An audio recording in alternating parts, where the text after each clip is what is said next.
Olá, eu sou Letícia, aluna do programa de pós-graduação em Antropologia da Universidade Federal do Pará. Agradeço a oportunidade por estar falando um pouquinho sobre o uso de isótopos estáveis em estudos bioarqueológicos, que é algo que eu abordo também na minha tese de doutorado, né, que está em desenvolvimento. E quando a gente pensa, então, em uso de isótopos estáveis, química, em estudos bioarqueológicos, ou seja, relacionado à área das humanas, ciências humanas, antropologia, arqueologia, como que a gente pode fazer essa relação, né, entre químicas e humanas?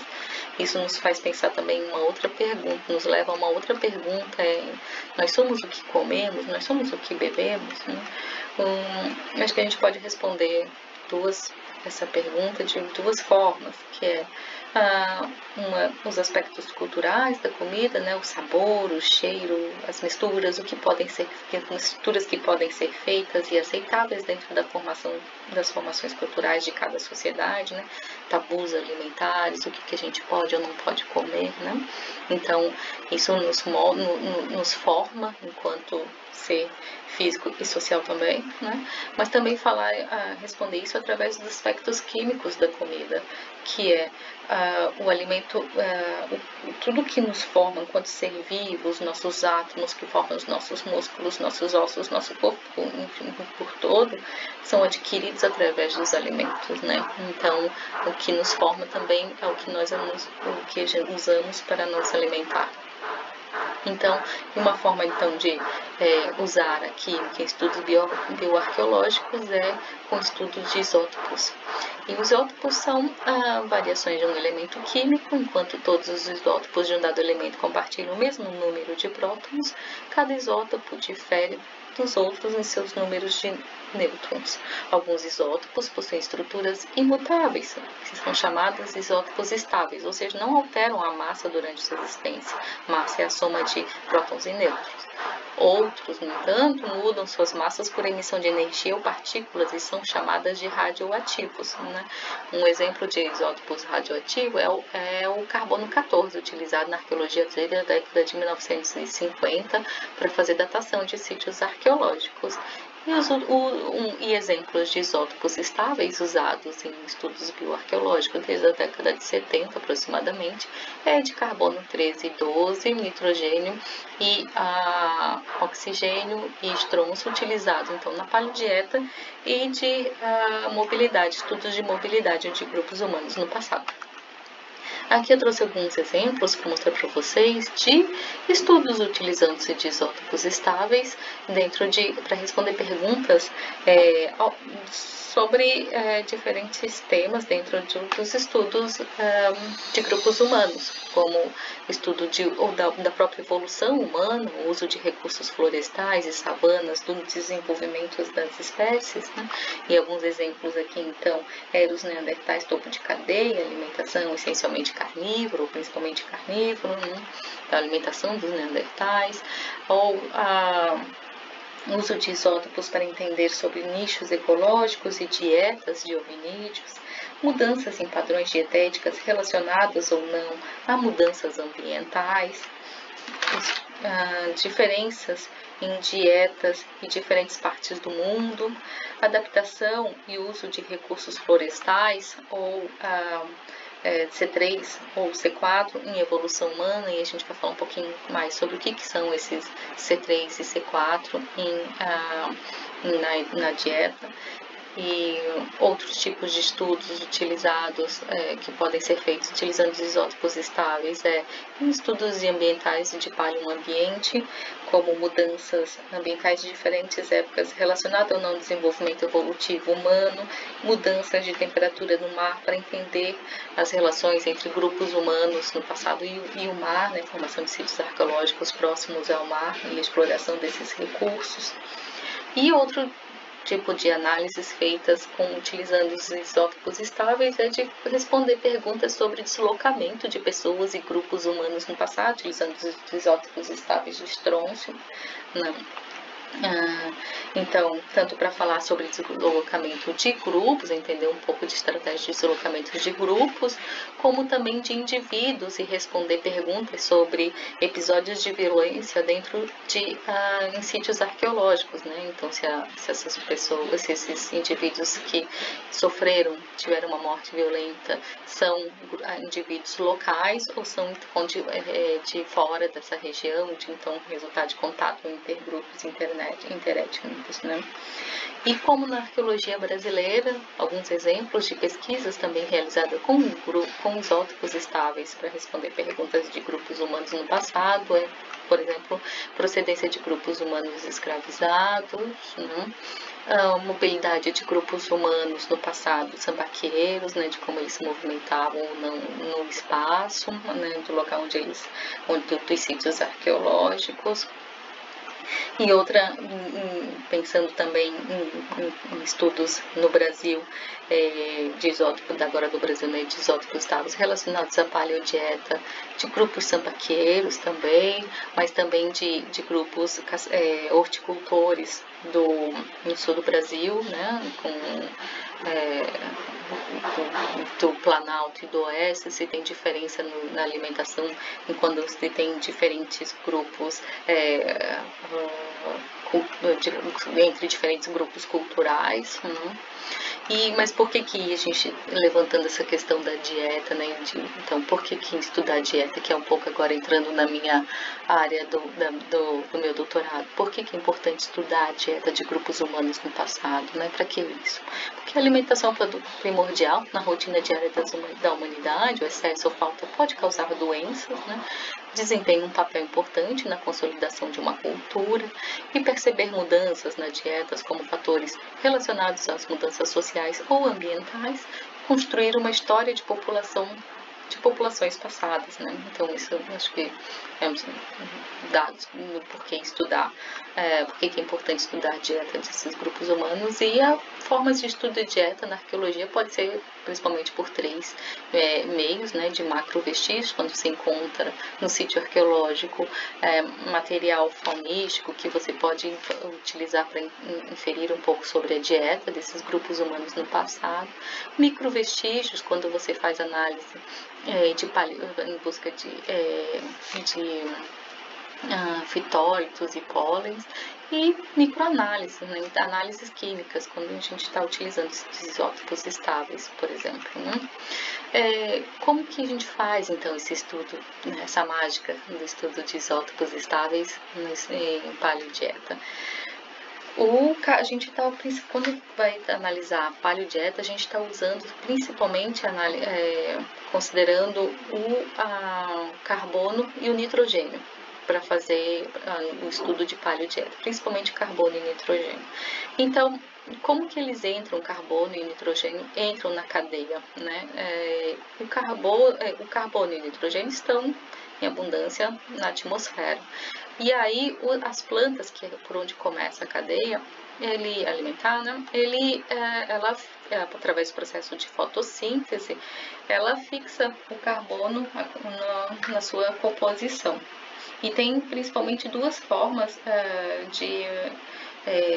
são três formas de fotossíntese, das plantas de fazerem fotossíntese. Tem as plantas chamadas do tipo C4, do tipo C3, desculpa, que tem uma forte discriminação contra o carbono 13 durante o processo de fotossíntese, o que faz com que os valores de delta carbono fica em torno de menos 24 a menos 36, com uma média global de menos 26, enquanto que o processo das plantas do tipo C4 não tem essa forte discriminação contra o carbono 13, o que faz com que elas tenham valores mais elevados de delta carbono, entre menos 9 e menos 17, com média global de menos 2. Ou seja, os valores de delta carbono desses dois tipos de planta, elas não se sobrepõem, elas são bem diferentes. E quando um animal, né, um herbívoro, se alimenta dessas plantas, ele incorpora essa característica, esse valor de carbono na sua composição química. Então, ele vai refletir na composição química desses indivíduos que comem as plantas, que tipo de plantas eles estão se alimentando.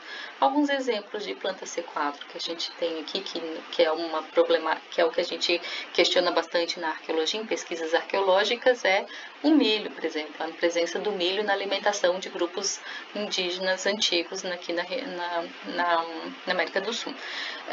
E um exemplo de planta C4, C3, por exemplo, aqui é a mandioca, as árvores e frutas, né? Então essas babaçu, açaí, plantas de floresta tropical. Em geral, todas são plantas do tipo C3, né?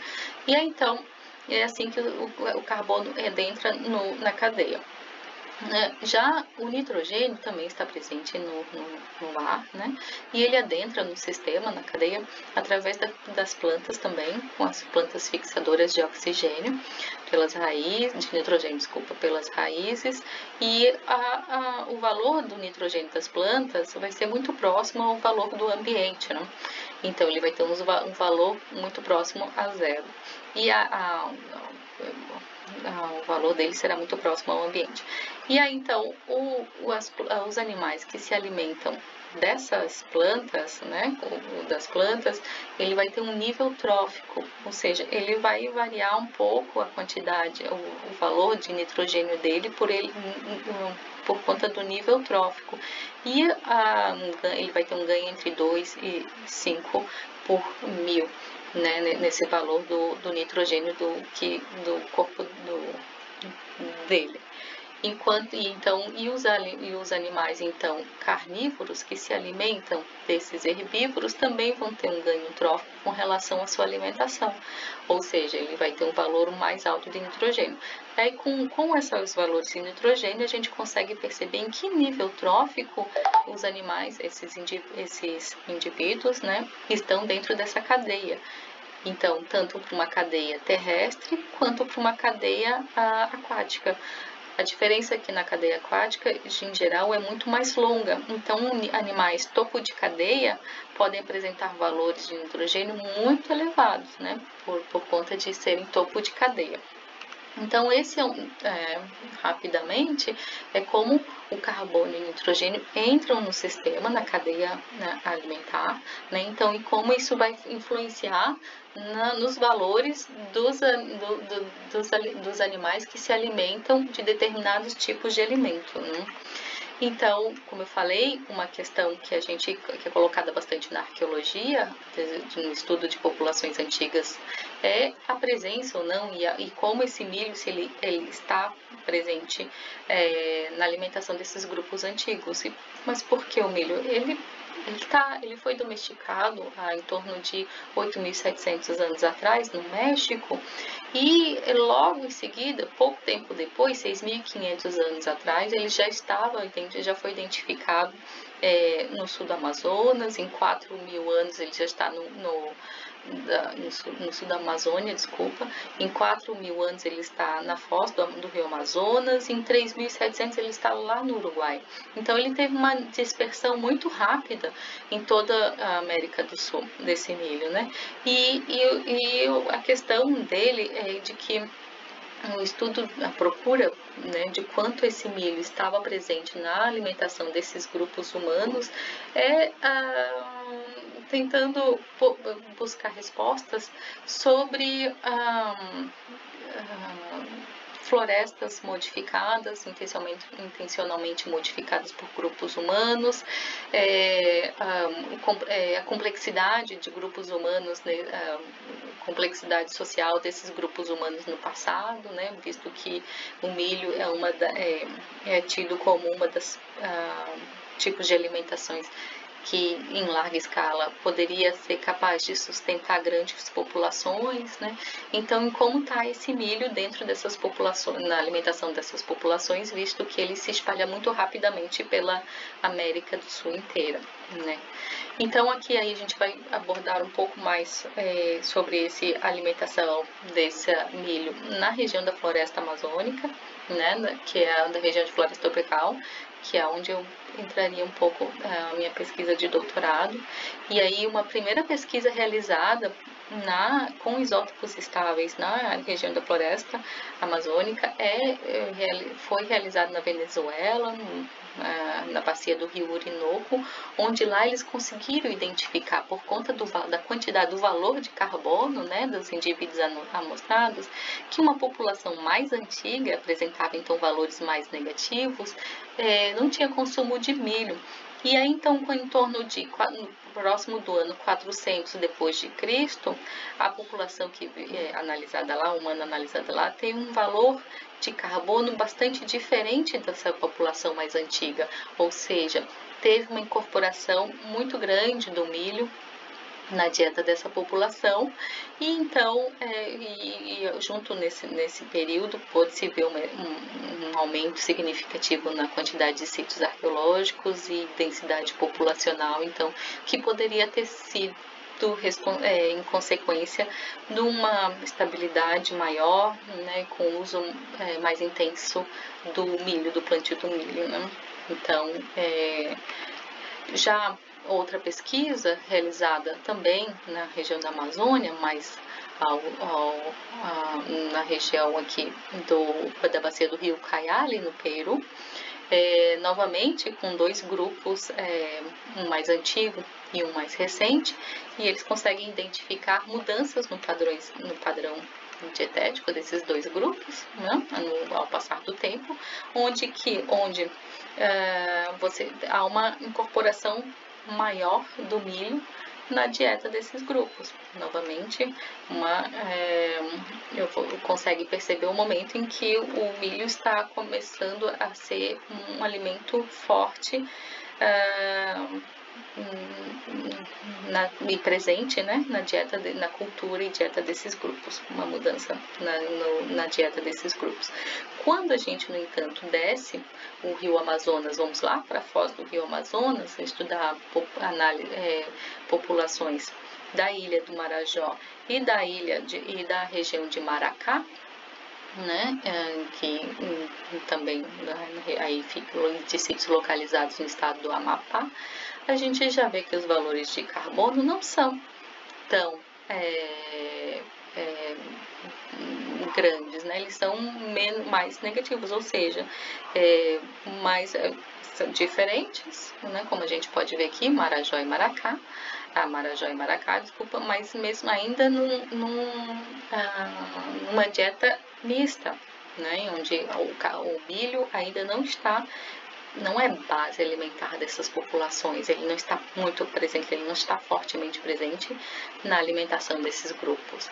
E o mesmo acontece quando vai para análises químicas de indivíduos recuperados em sítios arqueológicos na ilha de São Luís, no Maranhão, né, que é onde também, novamente, o milho não parece ter sido uma alimentação base nessas culturas.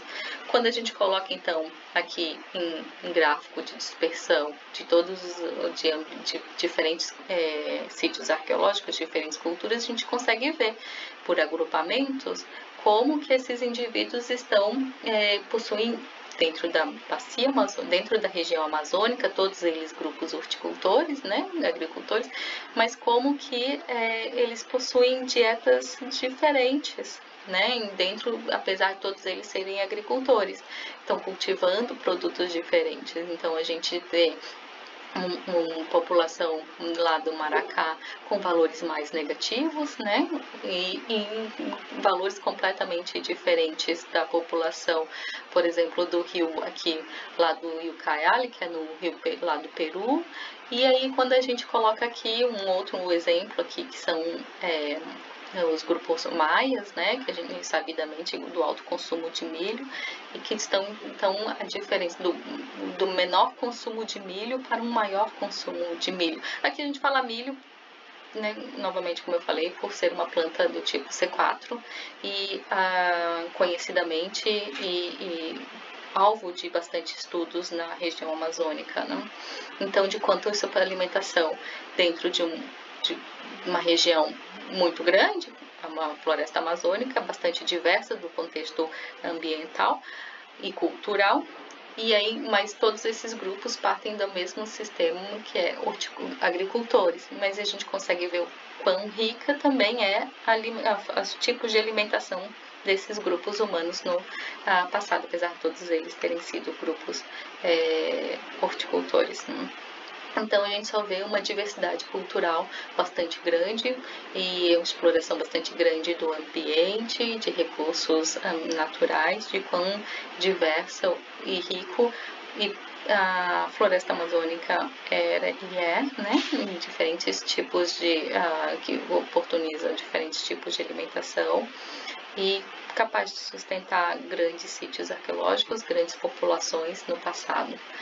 E então essa é um estudo sobre, um exemplo bastante intenso de uso de isótopos estáveis e é uma pesquisa que também está em desenvolvimento e ficarei bastante feliz em responder perguntas, né, sobre esse tipo de assunto. Quem tiver mais interesse pode entrar em contato comigo, tanto para estudos relacionados ao estudo na região da floresta amazônica, como também de estudos de análises químicas em geral. Muito obrigada.